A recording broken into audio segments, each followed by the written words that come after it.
Coisas que só acontecem comigo. Acabei de pegar um passageiro. Ele não estava bêbado, ele está trêbado.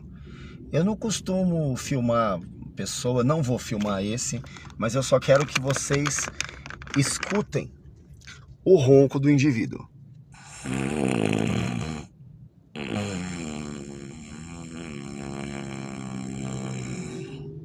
Dá uma olhada, gente. O cara capotou.